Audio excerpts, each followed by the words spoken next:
تبارک تعالیٰ غافل نہیں ہے جو تم کرتے ہو۔ اس میں 3 احکامات تھے۔ کتنے؟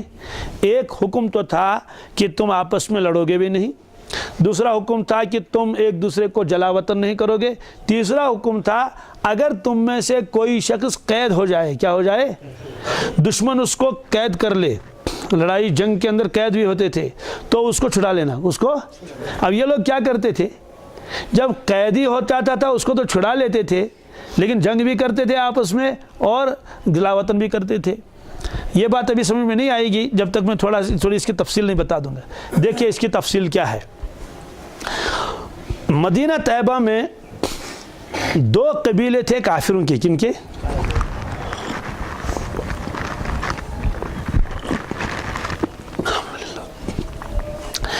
ایک قبیلے کا نام ہے اوس، دوسرے کا نام ہے خزرج۔ یہ اصل میں یمن کے تھے۔ کہاں کے؟ یہ یمن سے آئے تھے اور رسول اللہ صلی اللہ علیہ وسلم کے زمانے سے پہلے آ کے مدینہ طیبہ میں ٹھہرے، وہیں آباد ہو گئے، اوس اور خزرج۔ حالانکہ اوس اور خزرج یہ آپس میں رشتہ دار تھے، اس لیے کہ ان کے قبائل جو آپس میں آگے جا کر ملتے ہیں تو ایک بھائی کی اولاد ہے، دوسرے بھائی کی اولاد ہے، جیسے بنو اسماعیل اور بنو اسرائیل۔ تو بہرحال اس طرح سے یہ 2 قبیلے تھے، اوس اور خزرج۔ تو مدینہ طیبہ میں یہود کے 2 قبیلے بھی رہتے تھے۔ کون کون؟ ایک کا نام تھا بنو قریظہ، ایک کا نام تھا بنو نذیر۔ اب یہ 4 ہو گئے۔ کتنے؟ 4 ہو گئے نا۔ یہ کفار کے 2 قبیلے اور یہ یہود کے 2 قبیلے۔ تو یہود کے ساتھ لڑتے تھے، یعنی بنو قریظہ بنو نذیر کے ساتھ لڑتے تھے، اور اوس اور خزرج کے آپس میں لڑائی بھی ہوتی تھی۔ اب سوال یہ ہے کہ یہ تو 4 قبیلے ہو گئے، انہوں نے کیا کیا تھا آپس میں؟ انہوں نے آپس میں دوستانہ کیا تھا۔ کافروں کے ایک قبیلے نے یہود کے ایک قبیلے کے ساتھ دوستانہ کر لیا کہ بھائی اگر تمہارے ساتھ کوئی لڑے گا تو ہم تمہارا ساتھ دیں گے، ہم سے کوئی لڑے گا تو تم ہمارا ساتھ دے دینا۔ تو کس نے کس کے ساتھ یارانہ لگایا اور دوستانہ تعلقات قائم کیے؟ وہ یہ ہے کہ جو قبیلے جو اوس تھے انہوں نے قریظہ والوں کے ساتھ دوستانہ کیا۔ اب یہ 2 مل گئے، کون کون؟ ادھر سے قبیلے اوس اور ادھر سے قریظہ۔ تو قریظہ اوس، بنو قریظہ اور اوس، یہ دونوں آپس میں تعلقات ان کے تھے دوستانہ، حالانکہ ایک قبیلہ کافر ہے، ایک قبیلہ یہود کا ہے۔ تو اب ادھر سے دوسرے 2 قبیلے آ گئے، اس میں ایک قبیلہ ہے خزرج کا، ایک قبیلہ ہے بنو نذیر کا۔ وہ 2 آپس میں جو ہے وہ دوستانہ تعلقات تھے۔ اب جب لڑائی ہوتی تھی قبیلے اوس کی یہود کے ساتھ، کس کے ساتھ؟ مثلا بنو نذیر کے ساتھ، تو وہ تو یہودی ہیں، تو یہ قریظہ والے ان کا ساتھ دیتے تھے، قریظہ والے ان کے۔ تو جب ساتھ دیں گے ظاہر سی بات ہے اس میں تو یہود بھی، قریظہ بھی مریں گے آپس میں، یہود بھی مریں گے، کفار بھی مریں گے۔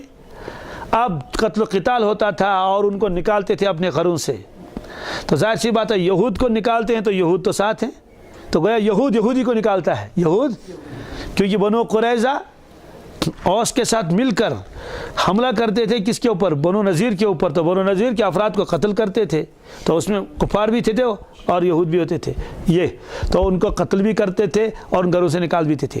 اب لڑائی کے بعد جب دیکھتے تھے کہ کچھ افراد تو قیدی ہو کر آئے ہیں، مثلا انہی یہودیوں کے، بنو نذیر کے قید ہو کر آئے ہیں کن کے پاس؟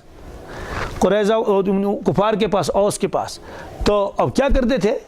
تو سارے یہودی مل کے، وہ بھی اور یہ بھی، فوراً جا کے اس کو چھڑاتے تھے، فوراً جا کے اس کو۔ تو لوگ کہتے تھے تم تو عجیب لوگ ہو، ابھی تو تم لڑ رہے تھے ان کے ساتھ، قتل کیا ان لوگوں کو، گھروں سے نکال دیا، اور جب قیدی چھڑانے کے لیے آیا تو آپس میں پھنڈ کر کے ان کو چھڑا لیا۔ کہتے تھے کہ بھائی تورات میں تو یہی حکم ہے، تورات میں یہی حکم ہے، جب کوئی یہودی قید ہو جائے کسی کے ہاتھ میں تو اس کو چھڑا لیا کرو۔ کہتے ہیں تو تورات کا حکم ہے۔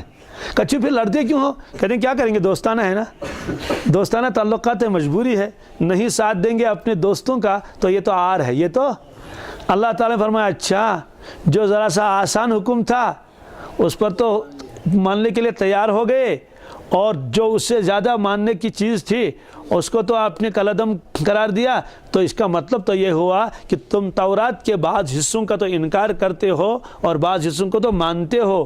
اس لیے یہ فرمایا افتؤمنون ببعض الکتاب، کیا تم تورات کے بعض حصے پر تو ایمان لاتے ہو کہ قیدیوں کو چھڑانے کے لیے فوراً کھڑے ہو جاتے ہو، بھائی تورات کا حکم ہے، تورات کا حکم ہے، حکومت تکفرون ببعض، اور تورات کے بعض حصے کا انکار کرتے ہو کہ اسی تورات میں تو یہ تھا کہ آپس میں خون ریزی نہیں کرو گے، لوگوں کو گھروں سے نہیں نکالو گے، اور یہ تو تم نے دونوں کیے۔ فما جزاء من يفعل ذلك منکم، اے یہود بتاؤ کیا بدلہ ہے، کیا سزا ہے تم میں سے اس شخص کی جو یہ کام کرے گا، کہ بدلہ یہی ہے کیا خزی فی الحیات الدنیا، دنیا کی زندگی میں رسوائی اور تباہی اور بربادی، ویوم القیامت، اور قیامت کے دن یردون الی اشد العذاب، ان کو لیا جائے گا سخت ترین عذاب کی طرف، یعنی دوزخ کی طرف، وما اللہ بغافل عما تعملون، اور جو تم کچھ کرتے ہو اللہ اس سے بے خبر نہیں ہے۔ اب اس کے بعد کیا ہوا؟ اس کے بعد اوس اور خزرج، اوس اور یہ دونوں قبیلے مسلمان بن گئے، یہ دونوں قبیلے وہی صحابی ہیں، تو اللہ کے نبی صلی اللہ علیہ وسلم تشریف لائے تو انہوں نے ان کا ساتھ دے دیا، اوس نے خزرج نے بھی، اور بنو نذیر اور بنو قریظہ نے انکار کیا۔ کیا کیا؟ سوائے چند لوگوں کے۔ اب جب انکار کیا تو پھر وہ ستانے لگے اللہ کے نبی صلی اللہ علیہ وسلم کو۔ کل روایت آ گئی کہ خیبر کے یہودی نے تو زہر ملایا تھا کس کے اندر؟ اس کی گوشت کے اندر۔ ایسے ایسے جب ستایا، اللہ اکبر، اور پھر یہود نے، بنو قریظہ بنو نذیر، انہوں نے مکہ شریف کے کفار کو ساتھ دے دیا نبی کریم صلی اللہ علیہ وسلم کے خلاف۔ جب بہت تنگ کیا، بہت ستایا، خاص طور سے غزوہ خندق میں، اس کے بعد اللہ تبارک و حکم آ گیا کہ اب ان کو نمٹا لو۔ کن کو؟ یہود کو۔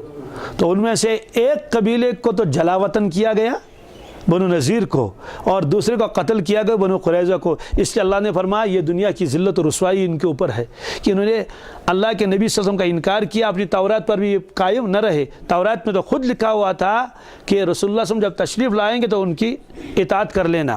تو بہرحال یہ ایک اور برائی بیان ہوئی، کن کی؟ اور بنی اسرائیل کی، اور یہ 12ویں برائی تھی۔ اس کا بیان ابھی آگے بھی آئے گا کیونکہ ابھی یہ رکوع پورا نہیں ہوا، اس میں ابھی کچھ آیتیں باقی ہیں۔ جی